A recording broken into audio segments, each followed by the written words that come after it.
Okay. All right. So, we really couldn't be more excited to start this intimate conversation around the sweet and not so sweet reality of caregiving. If you are a caregiver, raise your hand. Great. Shout out to y'all because y'all are special people, okay? Let's clap it up for the caregivers. All right, so as you all may know, if you don't know, diabetes is a chronic condition that requires constant management, and for many families, caregiving plays a critical role in ensuring their loved ones stay healthy and well. While there are moments of joy and connection, caregiving for a diabetic can also come with unique challenges. Navigating complex treatment plans, monitoring blood sugar levels, managing emotional stress, and balancing personal needs. Today, our expert panelists, we're going to call you guys experts, will share their insights and experiences, offering a closer look at the realities of caregiving, both the sweet moments of support and the not so sweet challenges they often face. And our panel is a combination of healthcare professionals and individuals that live the caregiving life. They about that life 24/7. And so, you go ahead and introduce our first panelist. Yes, so here on this side, we have our healthcare professionals. Right next to me, we have Lisa Graham. Lisa is a registered nurse and certified diabetes care and education specialist with over 30 years of experience. She has a Bachelor's of Science in Nursing from the University of Southern California, a Master's in Integrative Health and Wellness from the University of West Georgia. Okay. And before starting her own business, Renew and Live, she served as the coordinator of the Northside Hospital Diabetes and Nutrition Education Program. Shout out to Northside, I have my baby at Northside. Through her business, Renew and Live, and her nonprofit, Diabetes You Can Win Foundation, Lisa provides diabetes education and clinical support to those living with diabetes. Give it up for Lisa, everybody. And right next to Lisa, we have the amazing Edmonia Doe. Edmonia is a licensed professional counselor in the state of Georgia. She's also a national certified counselor and certified trauma therapist. She has a Bachelor of Arts in Psychology from the Clark Atlanta University,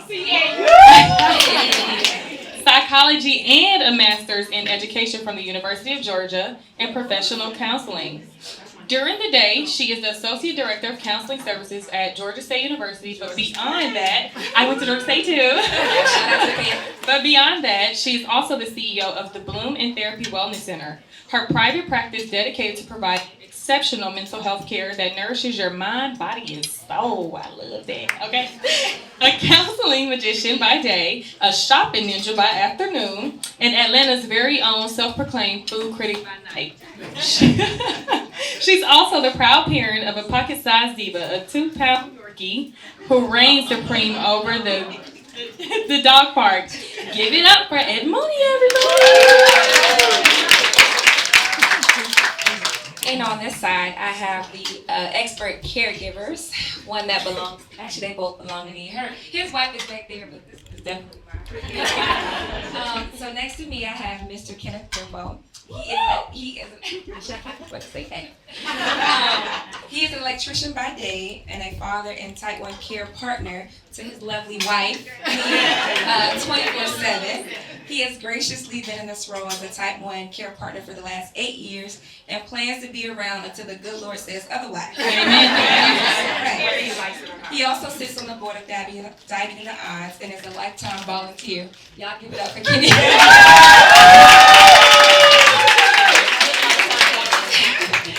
Right next to Kenny is Mr. Deeraheem Wright.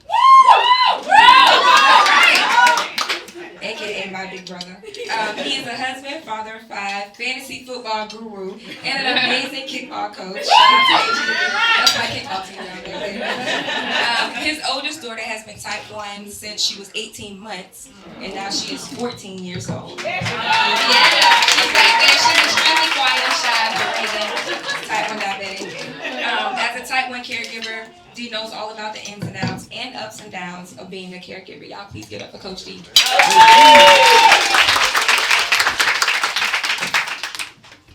Okay, so opening icebreaker. No? Go ahead. Typo. Well, we're gonna just slide past that. You guys can hear anything. Okay, so let's just get into it, okay? So here we're gonna start with the sweet moment. So let's start off with the sweet side of caregiving. So this question is for the caregivers. So I'm gonna start with you, Mr. Benbow. What are some of the most meaningful or rewarding moments you've experienced while caregiving for a diabetic loved one, aka your wife? I think one of the most impactful moments for me was before she changes her site periodically every 7 to 10 days. She's very protective. She's extremely protective about her diabetes. She's had it for 25 years, so I've had to learn at certain times just to be quiet because she gets irritable or irritated. So we were in bed one night and she asked me if I would do it for her. And that for me was a huge step. We hadn't been married, that was last year. So we had known each other for 9 years. These were the first times since we've been married she'd ever asked me to do something like that for her. So that for me meant everything because of how she feels about it. That made me feel like, to some degree, she let me into a space that no one has been in. Oh, man, you proud. I love that. I'm proud of you, Portia. Okay. This is why we call this an intimate discussion, because I want y'all to all think of it like we cousins, you know? We all in the living room just having a conversation, you know, it was a holiday the other day, so we just carrying that same, you know, feel over. So, okay, Mr. Wright, how has your relationship... You want to answer that question too? Oh, yeah, you can answer that question as well. What was the question? The question was, what are some of the most meaningful or rewarding moments you've experienced while caregiving for a diabetic loved one? Okay. So a little bit opposite of what he said. Reagan was diagnosed very, very young. So in that time, all the care came from us, right? So as she grew older, one of the proudest things for me is that she really took her care under her own tutelage, right? So by the time she was 5, she was checking her own sugar. You know, she was monitoring her glucose. It was very rough in the beginning because she was nonverbal, right? I mean, well, really not nonverbal, but she couldn't really tell us everything about how she was feeling. So the older she got, I was just very proud of the fact that she really was able to start to care for herself and be responsible, you know, for her sugars. And more so, she's just an exceptional child. I mean, she's an exceptional student, an athlete, a musician, and you know, one of the proudest things for me is that she is able to live a great life, even, you know, with having type 1. And I want her to continue to do that and know that I'm super proud of her every day.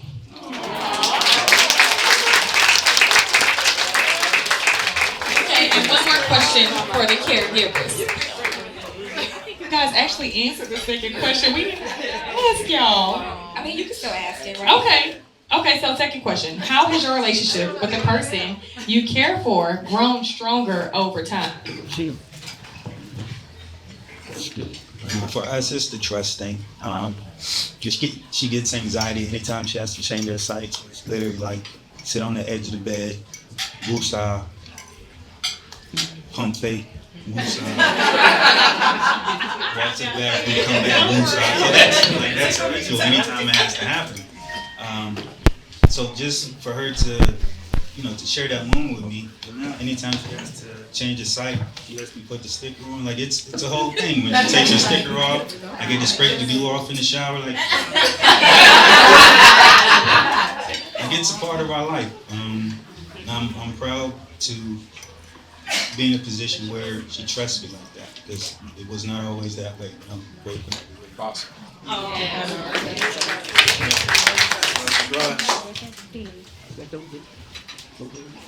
Well, let's see. I love that, again, she does a lot of things on her own. And now that she's older and a teenager, like Portia said, she's very reserved when it comes to talking about her diabetes.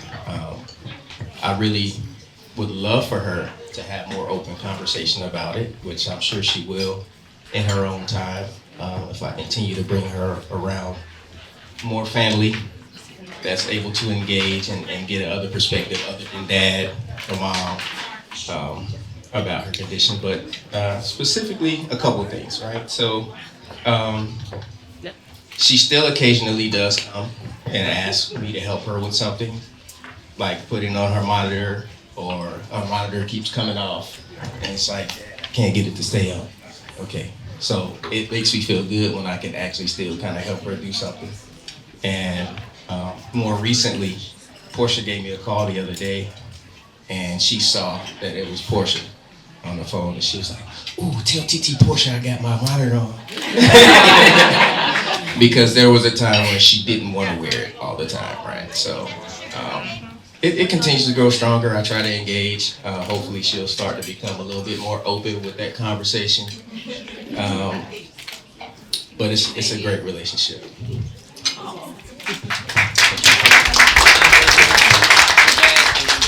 So, definitely some rewarding moments, but then it also has its challenges, as you have touched on slightly, husband.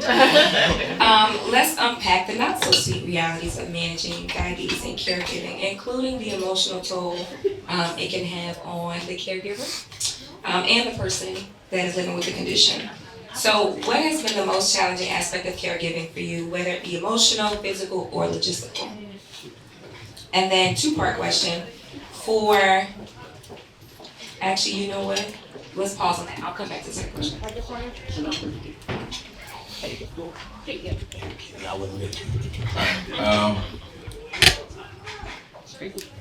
Challenge? Yeah, emotional, physical, logistical So, challenges. like I said before, she was very young when she first got diagnosed. So, initially the challenges were fear. I mean, it was very scary caring for a child so young with a condition that you weren't familiar with. So, you know, it took a lot of education as a parent to be able to even care for her, you know, and that, she's my oldest, so she was already an only child and receiving all of the attention, and even more so after that. So, a lot of emotions, you know, there was some guilt, like what did I do to maybe do something that for her to, you know, to get that condition, or making sure we're providing enough care. I mean, Lord, thank you for being blessed enough to even provide the care that she has. She has a very strong family and friends, a circle that really cares for her, and you know, so I could talk about this all day. But I think one of the biggest challenges really when she was younger was just finding somewhere for her to go for childcare in school. Like most people don't realize is that most daycares will not take a child who is type 1 diabetic. So even after she was diagnosed, it was probably another 18 months before we found somewhere for her to go to daycare. And even in that facility, we had to, they had a nurse. No, they didn't have a nurse initially. No, they didn't have a nurse. But we had to train the staff, basically. As parents, we had to train the staff on how to care for her. And which I was very, very glad that they were able to accommodate us during that time. And since then, that particular daycare, it became something that they advertised, right? Yeah. So now there was, I think since Reagan, there might have been maybe 6 more that I knew at the time that have come through that and just, I thought you had to talk about this all day. And just wanting her to live a full life. You know, I don't want her to ever feel like there's nothing she can't do, which she doesn't really show me that, but I know she's had a moment or two of a kind of why me type thing, right? And that probably hurts me more than anything, is when she has those moments where she doesn't understand why she's different, why she had to be the one. But she comes out of it, and I think she's been dealing okay so far, but just still very proud, and even with everything we have to go through every day, it's still wonderful. So, when you are caring for somebody with diabetes, it is like you are living with the condition as well. So let's get into these CGMs, and I know at night when my sugar is low, it's like, babe, I need a juice. Can you go downstairs and get a juice? Or my CGM is beeping and it's waking him up on his phone, or he might be in public or someplace else and my sugar's high, but he's blowing up wherever he is because. So it's just a lot of different things. Do you ever experience any anger or resentment? Because it is, I hate to look at it as a burden, but sometimes I think we feel like that, right, as diabetic. Are there moments when you are angry or resentful about it? Being honest. Yeah, This is a safe space. it's a safe space. We still go home together, so I won't be. It's okay. We don't judge. It's a safe space. Don't judge. I'm only kidding. So I can't necessarily say resentful. So when I met Portia was the first young person that I met or that I knew that had type 1 diabetes. My grandfather had it. He passed away in 2015. He was 71. So from his 68th birthday to his 71st birthday, he got both arms and both legs amputated from complications with his diabetes. So I grew up in the South. So we thought, or it was taught that if you got the sugar, you just put water in all your sweet drinks. But we used to eat rice like 5 days a week. So when I met Portia, like everything about diabetes changed for me. I didn't understand what it meant on a day-to-day basis when it came to Portia, because I'm a light sleeper. So if her sugar is too high, she gets real irritable, agitated, doesn't want to be touched. If it was real low, she gets like almost like a child that's sleeping and you're trying to feed them, like real woozy. So it's trying to balance, because like I wear glasses, it's an inconvenience. She has diabetes, like that's something she has to live with every day. So I try to keep that in mind when she has moments, because when she asks for juice, I don't feel like it. She'll ask me, do you want to go downstairs? I'll say no. Because I'm being honest, I don't always feel like it, but again, I try to look at it from the standpoint, like, it's going to inconvenience me for 10, 15 seconds, but this is something she has to deal with, whether I'm here, whether I'm here. So I try to look at it from that standpoint. And she knows I'm the biggest cheerleader she has. And it's a little difficult as a husband and as a father, because our job is to protect and provide. So whenever possible, we want to take away anything that would cause stress or make your life hard. So with this, like, I'm forced to sit from the sideline. So that for me has definitely, I've had my moments where that's just rough, because if she's having an episode, it's literally nothing I can do. So it's definitely a roller coaster at times, but I'm grateful for the experience. We're getting better. So, what are some of the common emotional challenges, in addition to what they talked about? How can you recognize early signs of burnout or anxiety or depression around caregiving? Absolutely. So, y'all are so brave. Like, I think I would have started by saying that. And just hearing from the caregivers, you all are so brave as well. So, first, I'm right there with you. I'm trying not to cry. So the question is, how can you recognize early signs? Paying attention to your emotions. Dedicating yourself to being a caregiver is a commitment. It's a commitment. It's like a marriage. You're committing to doing it. I think this space is such a great space to be in, and it's just what you all have described, the idea of having community. Being able to communicate what your limits are, right? Like being able to recognize this is the extent that I can go. He just said it. I may not want to go downstairs. I probably don't want to go downstairs. But recognizing that it's a moment, it's a small moment of inconvenience. I think checking with yourself is really important, because you cannot give from an empty cup, You cannot pour from an empty cup. So being able to recognize, okay, when are moments when I feel triggered in terms of stress, burnout, what does that look like? If we're being really honest, us as Black people actually don't know what those things look like. We don't know in the moments when we're stressed what triggers us. Being able to recognize those things, being able to recognize what depression looks like.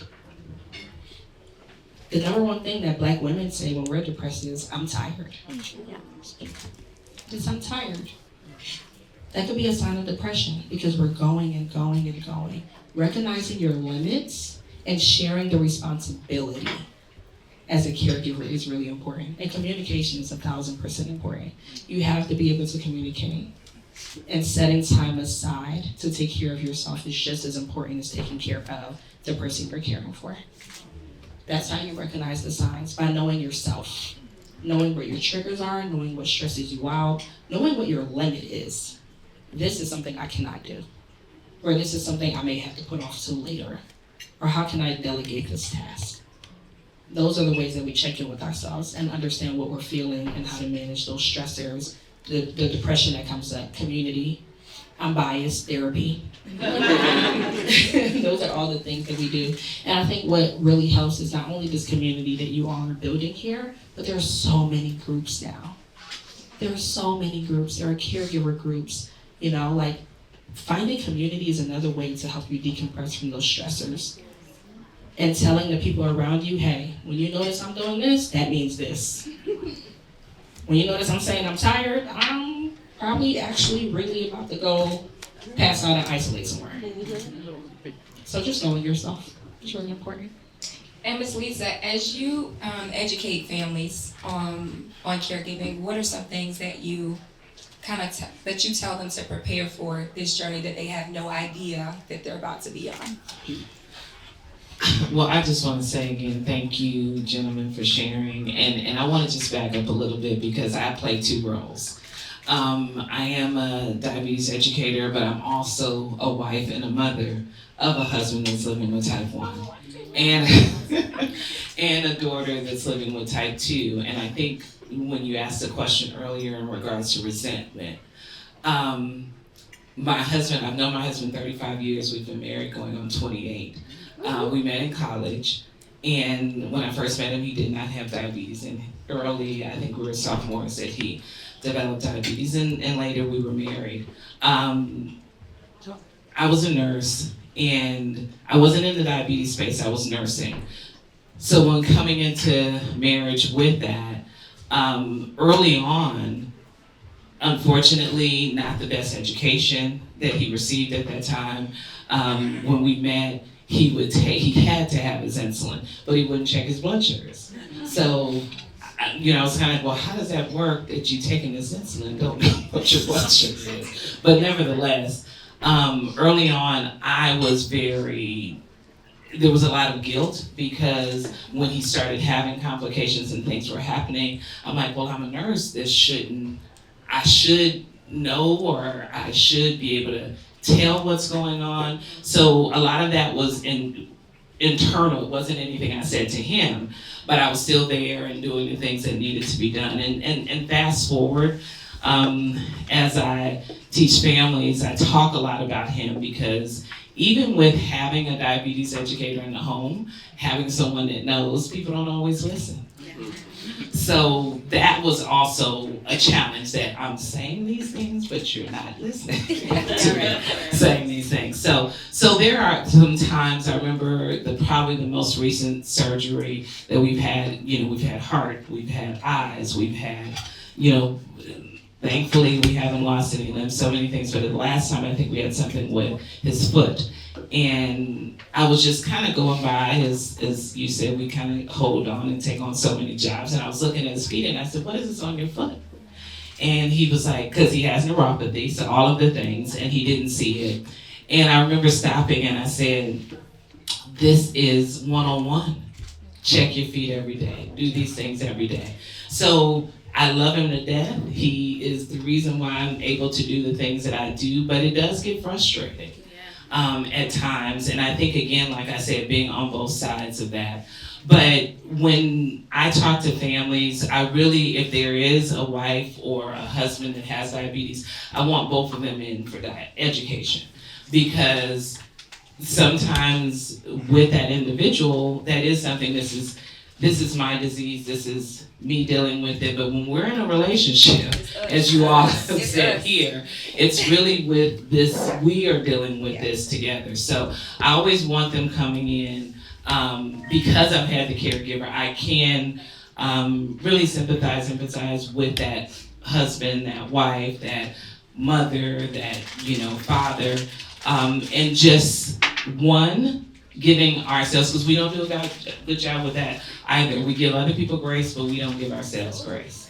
So we're so quick to tell someone else that it's okay. Oh, you might be falling short. It's okay. But we do not do that for ourselves. So this is a family affair that we have to work with this together. So that's why I want them both coming in for education, because the support piece, we're changing diet, we're changing the life, and this other person who's going to be a part of this understands what that all means.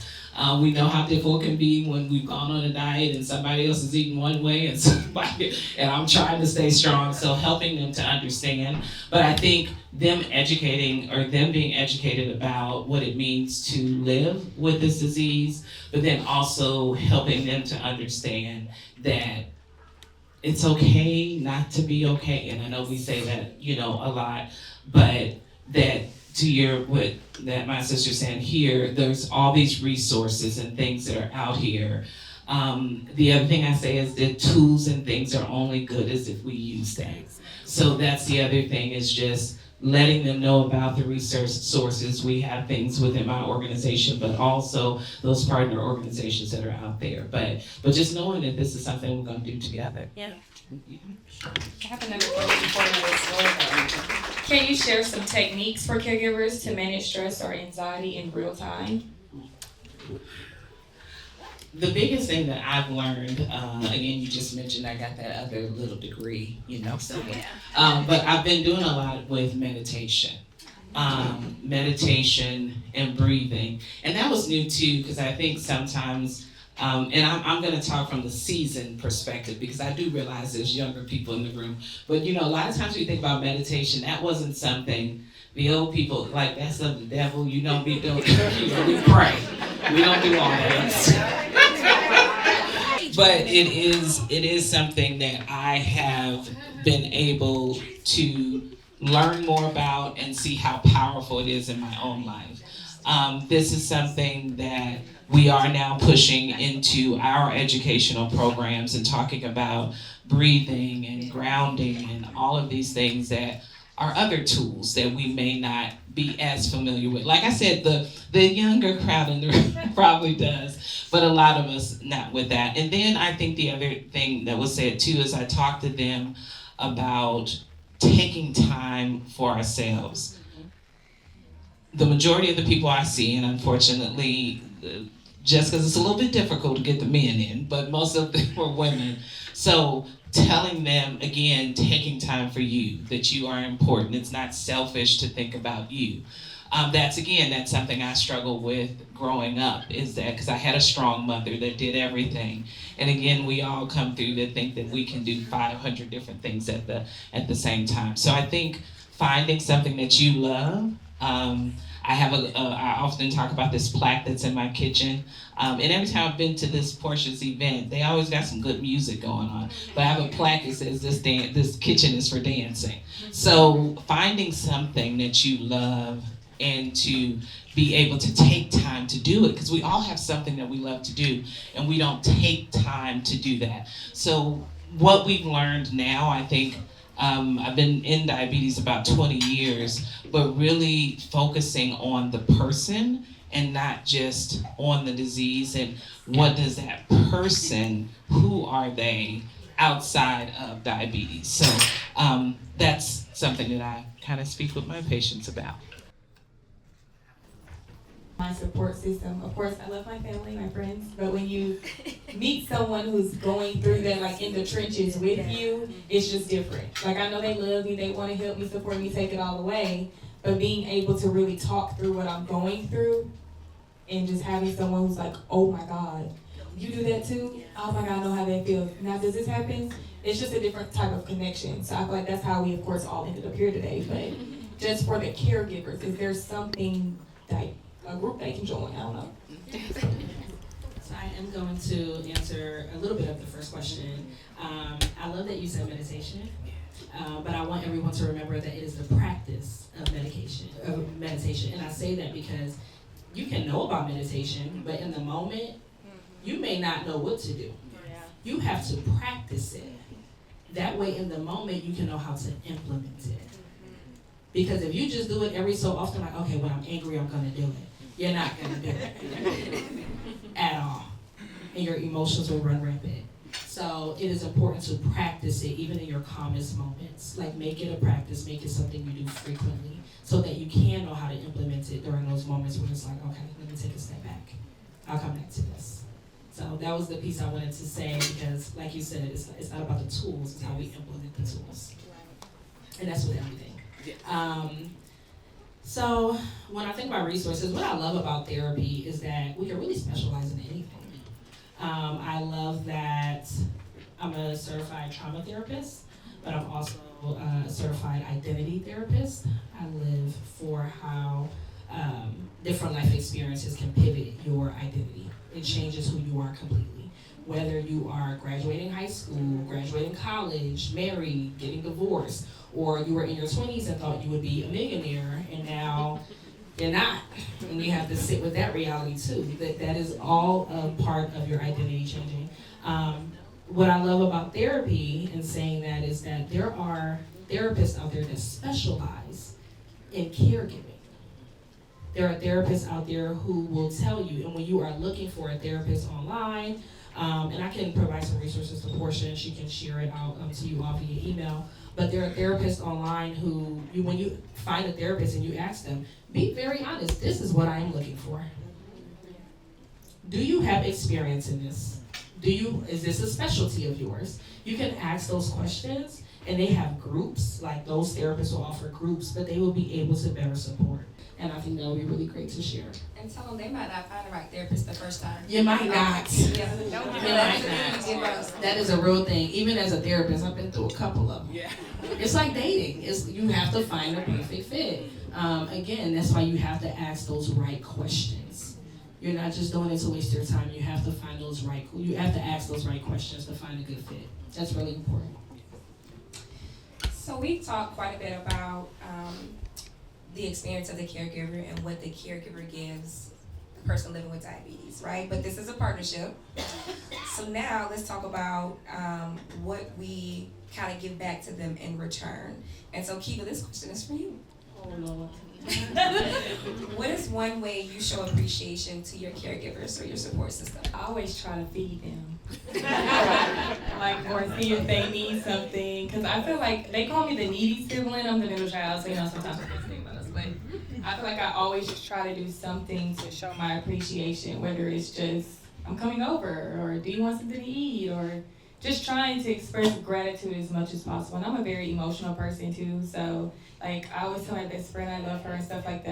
And my sister back there in the corner, she doesn't like the hugs and stuff, but I'm just so grateful because they are literally my like one call that's all like I know they're gonna show up for me no matter what's going on or how even uncomfortable it may make them feel. Because, I have a lot of siblings, if you guys don't know, but a great amount of them aren't really comfortable with like diabetes or like my experience with the needles or seeing me just sick, because I'm a person with a big personality, if you can't tell. So seeing me not like that is a bit of a struggle for them as well. And like you said, it makes you feel like a burden sometimes. So I do my best to try to keep my high energy so they can feel like I'm okay.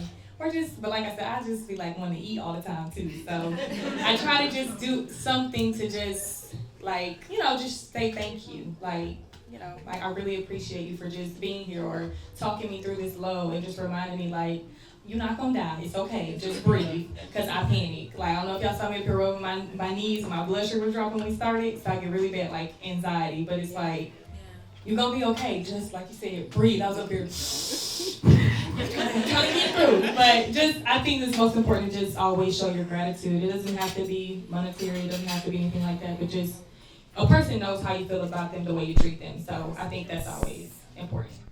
I hope I treat you well, babe, when my sugar is high. We don't, but it's okay. But publicly, I do want to say thank you for everything that you do. He's like, it's the little things too.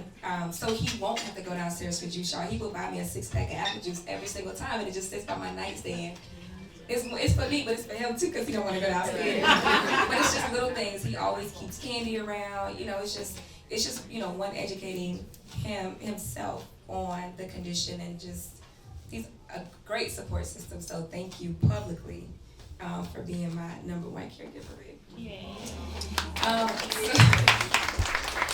So we are going. Oh, and shout out to my mama. Listen, the first how many years thank you. I appreciate you too. He's taking on the brunt of the load now, but I appreciate you growing up too, mama. So we're gonna kick it to the audience for questions. I guess that's for you. Malika, my question is, what's the difference between type 1 and type 2? I could answer that, but since we have some medical professionals on the panel, I'm gonna let Miss Lisa answer that. With type 1 basically means that, gosh, you have to go back. Well, we know that insulin, of course, plays a lot in controlling blood sugar. So the individual who's living with type 1, the pancreas that produces insulin is no longer working. So because of that, they need insulin injections. As opposed to type 2, that individual's pancreas is working, but what I tell people, it's producing insulin, but it's not producing enough insulin or how the body's using it. So it is helping to bring blood sugars down, but not in a sense of what I say, it's not working to its full potential. So it's bringing blood sugars down, but there's still a lot of sugar in the bloodstream. One thing I want to add to that, a lot of time, and I think that was a question that you all had, some people are like, ooh, you got type 1, you got the bad one. Diabetes is diabetes, and if we do not take care of it, people can have complications. So the goal is, or the key is managing diabetes. So again, type 1 individuals are no longer making insulin, they need an outside source of insulin. And type 2, they're making insulin, but the insulin's just not working to its full potential, so their blood sugars are higher. And to add to that, type 1 is autoimmune. So there's nothing I could have done to not get it. Like at some point, it expressed itself. Something happened in my body, and my body started killing off the cells that produce insulin. So it's autoimmune. First of all, this is an incredible event. Thank you to my goddaughter, Sweet Pea. So my question is probably maybe more so for the therapist or even the nurse. So I have type 2 diabetes, and it's generally something that I don't share because of the stigma that is attached to it, that is a lifestyle issue. And so I have found the hard way, though, that I have to tell someone that's around me outside of my family, just in case my blood sugar level gets way low, and I'm speaking gibberish. That's only happened twice, thank God. But I was diagnosed when I was 42. And so I am in year 23, and the weight has been up and down, lose 100 pounds, I probably gained 25 of that back, and then I try to lose it again. But bottom line, the stigma attached to type 2 diabetes, how do you get beyond that? I think that's probably one of the biggest challenges, and I think, as Portia was saying, because there's this thought that you did something, in a sense, to make this happen. We do know that lifestyle is a part of that, but there's also what I say to people, that oftentimes the gene pool. The gene pool is something we can't do anything about. And one of the things that I say to my patients is that, again, this is not a great thing, and I think the toughest part is people who feel like they're doing all the right things. They're in shape, they're exercising, and then they still end up being diagnosed with diabetes. I say we've got a lot of ideas out there of how this happened or why it happened. But the key is we know what to do now that it has happened. And what the other side of this is why I feel that a lot of people don't get the education that they need. But I think the other thing, I can't see you, I hate talking, being able to see you. But I love that you've been able to just kind of speak what I say your truth or this, because that can be very empowering to others. As it was just saying up here, knowing someone else that has this or the message of someone, how they've overcome. You said just 20 some years, which is amazing, because people think, oh my gosh, I have this and that means life is over. And I always think that the stories that come from people who are living with this are almost so much powerful than those that come from people like me who teach people how to, because you are a living testimony of how, in a sense, that people can thrive with living with diabetes. So I would just say to you to continue. Again, you got your nerve up to be able to do it in this space. But that testimony in your life is going to help someone else, and it's going to help, in a sense, when we talk about these stigmas, and helping people to get on the other side of that. So I thank you, of course, for that. And then I'm going to let. Thank you for sharing. So I would say, much like our father that we have up here and our husband that we have up here, and even myself, I didn't know much about diabetes until I met Portia. I think a lot of us don't know much about it, and that's where stigma comes from. It comes from ignorance. Yes. We don't know. I think it's really important to educate others on it, because, like you said, the narrative is that, it's because of your lifestyle, or you're not eating right, or whatever it is. Provide some psychoeducation around it. Tell people, that's not necessarily true, or at least that's not your story, and that's okay. Being okay with sharing that information with people, because we also don't want people out there telling misinformation either. So you want to educate people on what the real is, because we didn't know. I didn't. We either experience it and then we know, or we meet wonderful people like you who can tell us that's not accurate actually. So please, tell people about it. Tell me about it. We want to hear it. Thank you.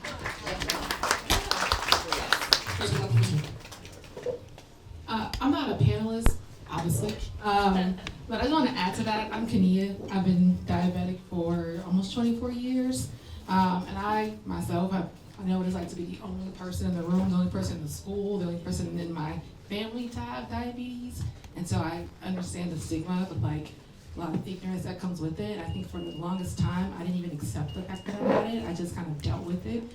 So I think acceptance was a big thing for me. And a lot of people in this room, I'm getting emotional, I'm sorry y'all, have helped me with that. But just accepting that, this is just who I am, it's what I have. So I used to take shots under the table and be really nervous about it. Now I do it boldly. I was very hesitant because the CGM, I didn't want it to show, and now I wear it proudly. And so just understand, this is me, I have it, I am dealing with it, I've had it for 20 plus years and I'm okay, and I'm still here and I'm helping other people I'm telling my story. So for me, dealing with the stigma was just accepting me and owning that, I'm able to do this every day. There's a lot of strength in that, and a lot of people who don't have it don't know that. We love you. Just remember that, and that's for any diabetic in the room, it takes a lot for us to deal with this, y'all. And if you don't have it, caregivers, thank y'all so much for just dealing with this for us. I get emotional because my husband does what you do. He's not here, my mom is. But it takes a lot for y'all. But for us dealing with it, it takes a lot to deal with this every day. Do not forget, you got a whole community of folks who are here to support you, who understand that. So I just wanted to add that. I did not expect to cry at all. So now I'm gonna get home, how could you do that? But I thought it was just important because it took a lot for me to get myself there. And so if it helps someone to get them there, just you gotta accept that that's just what you have. And as long as you were still here fighting the good fight, you're doing great. Yes. Hello, my name is Antoine, type 2. I got diagnosed in 2011. Didn't know much about it. I kind of have trauma for it because when I found out, my doctor at the time was Russian, And when he came back with my results, his first thing was, "You're gonna die." No context. It was like, "You're gonna die." And then I guess he saw the look on my face and was like, "If you don't change your lifestyle." That's what so, yeah, exactly. So, my wife, she's dealing with me. This is my first panel, so I was dealing with it with just me and my wife. But my question is, fear of, I have a 12-year-old, fear of him having it because of something I did. It scares me. I'm sorry, but I just want to know. And I've been dealing with that since he was born. Because when he was first born, I was like, was he born with it? But so far, so good. But I'm scared that he's going to get it. And I'm still not well educated on it. And I don't know how I would handle it. He's about to be a teenager now, so I know it'd be easier. Not easier, because finding out you having diabetes is hard. Because I didn't have anyone to talk to me about it. Nobody in my family knew, but Rashad's my brother. So we grew up in the South. We just eat horrible. Everybody had diabetes. My grandmother has it. Her legs are gone. She's blind, but she can count money. But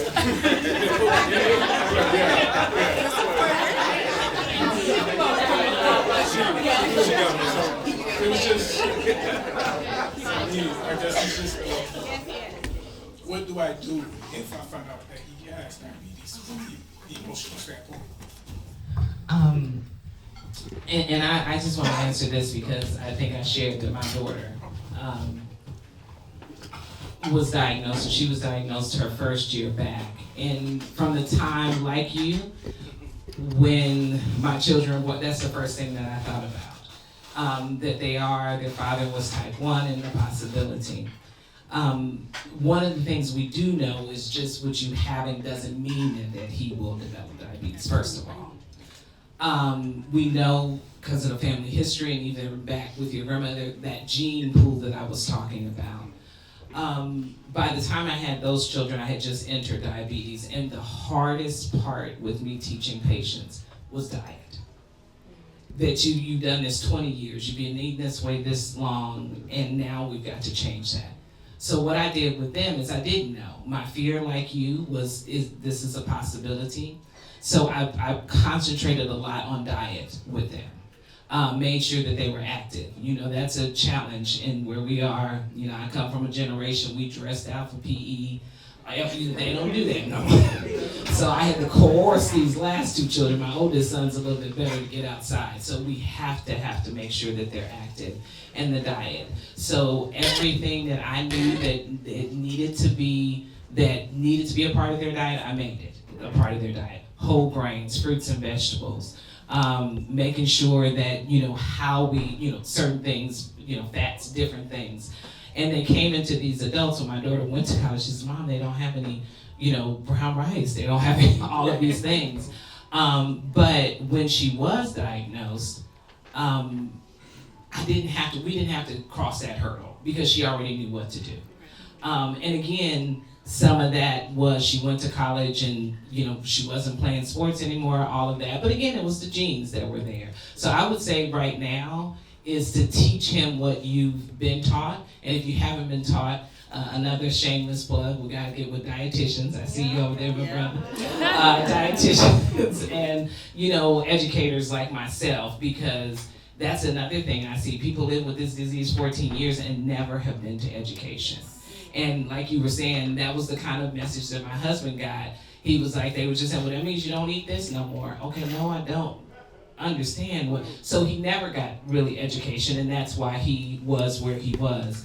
But I would just say, we do not know, but that's anybody, even someone who is not living with diabetes. We're all, in a sense, at risk because of oftentimes lifestyle, family history, all the things that go along with that. So I would just say now, in your home practice, the things that you've been taught around managing it, so if it does happen later, that's not a hurdle that he has to jump over. Because it's like, oh, I already know how to do all of this.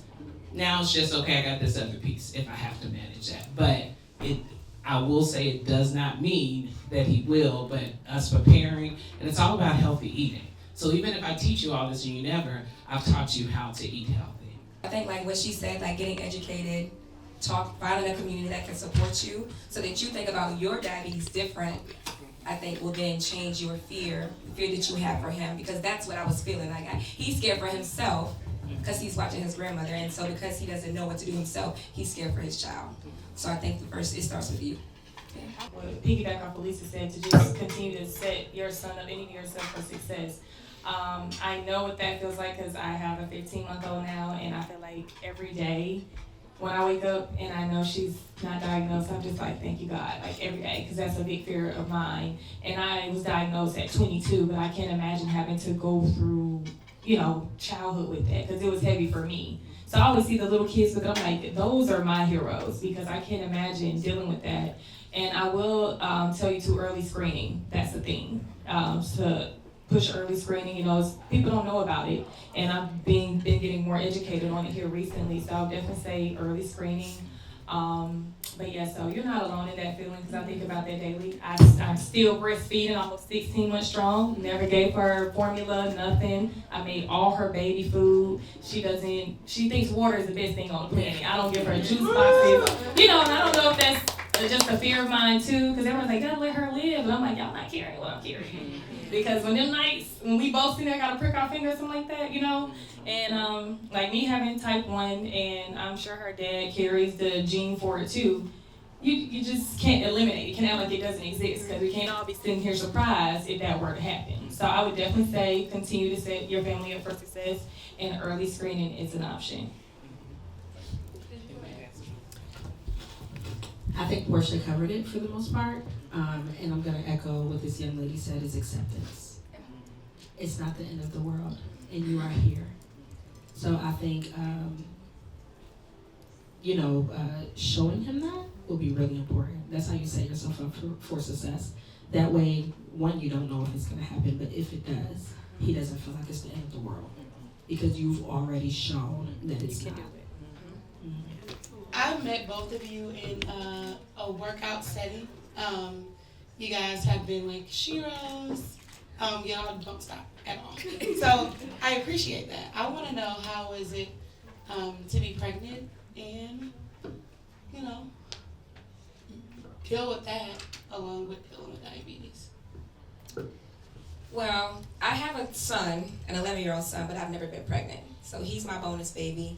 And honestly, my story is a little different than Keiva. Keiva is actually a success story, because I was afraid to be pregnant. I want to be diabetic because you hear about, high risk and what can happen to the baby. So I actually suffer from infertility, and it may be related to diabetes. There's no real way to tell, but it may be. So my story is a little different. I'm gonna have my miracle baby. We're gonna have our miracle baby at some point. And Keiva is actually like probably the only person that I know that's had type 1, that's had a baby that I could like talk to and ask questions to. So, you want to share your story around being pregnant? Yeah. So like Portia said, you hear all the horror stories. For me, I had 2 miscarriages before Kalani, so she's my rainbow baby. And I think just the fear of, God, don't let me get emotional because my makeup's too cute. But the fear of just like wanting to make sure you see your baby on the other side, because like you say, you hear all these things. I'm having to go to these high-risk appointments. And I had a pregnancy like chef's kiss. I had only complication, and the reason I was high risk is because I had type 1. I didn't have any other issues. I had a 10-5 baby, but that's a part of being diabetes. They say diabetics have bigger babies.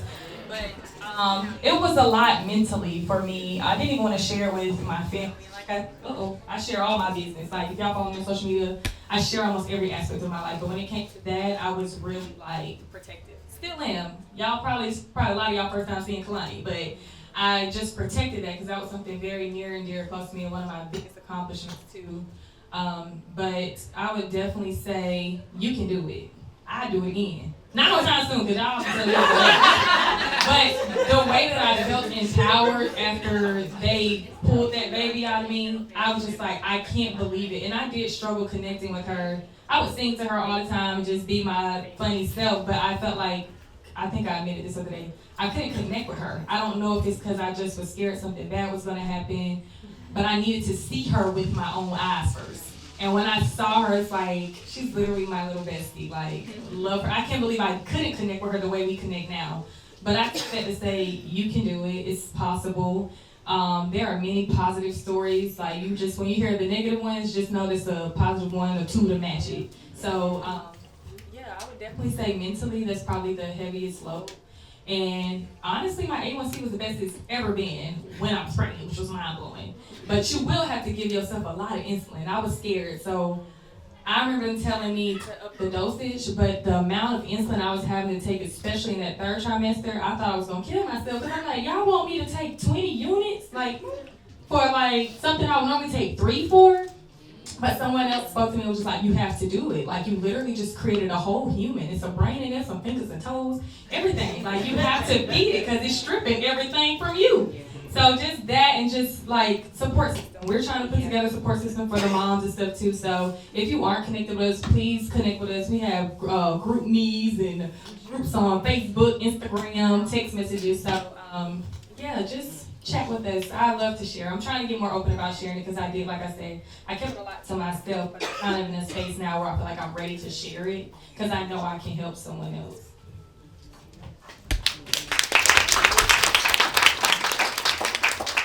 So for someone that looks relatively healthy, tries the early prevention, but yet you know something's wrong and you tell your doctor something's wrong and they're dismissing you, well, how do you handle that? Especially because you don't want to lose your mind thinking like, okay, I know I'm not crazy. I know I'm dealing with this. I know I'm having these symptoms. I know this isn't right, but yet you're getting dismissed. How do you advise someone to handle those type of situations? Find another doctor. Okay, and advocate. Okay, this is why we do this, because you have to advocate. They will have you thinking that I was told I had anxiety depression disorder, and I was going to the doctor, to emergency room for 6 months straight. I went from 140 pounds to 112. So y'all are physically looking at my charts, physically looking at me, telling me nothing's wrong. Anxiety and depression disorder. The whole time you just had to prick my finger, check my blood, give me some blood work. So I would say definitely advocate for yourself.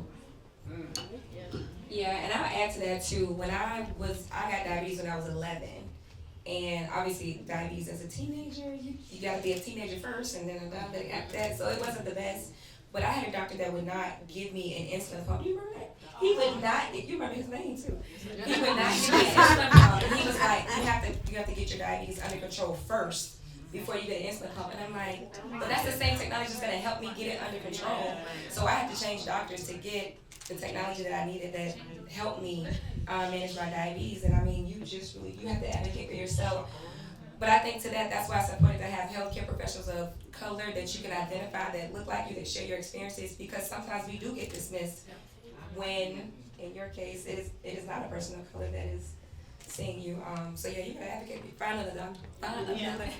Plenty out there. there. Advocating for yourself. Also, don't believe the first thing they tell you. Because I was told I had overactive bladder. They gave me medication, didn't work. That's when you go back to the drawing board. So don't always believe the first thing, because they're not perfect. They're reading a rule book and they're saying, okay, try this, try that, try this. If it doesn't work, go back and see if you can get some answers. Thank you to everybody up here for sharing your expertise and experience, and thank you for everybody in the room for sharing. If you had something to say. On behalf of Keiva and Diamend and myself and DiaBeating The Odds, we are so grateful for you guys to be here in this room in the middle of a Saturday. You could have been anywhere, but you came to spend time with us, so we really appreciate you all. Shout out to our presenting sponsor, Medtronic, and our other sponsors, Dexcom. Again, y'all clap for Dexcom. Thank you guys. They're yelling free Dexcoms up here, Jamel. Shout out to Breakfast at Barney's as well for hosting us. And I'll let you in. Okay, so yes, so as we wrap it up, we will have some educational materials for you guys here in a second. We're going to clear this table out for you to grab and go. And on the next slide, we're going to have a survey. And if you happen to finish your survey before you leave, you get a free shirt if we have your size. So definitely do that. And I'm just so happy. And my heart is so full. I took a year off, guys, because if you came to the first one, that was 2 years ago. But I had my daughter.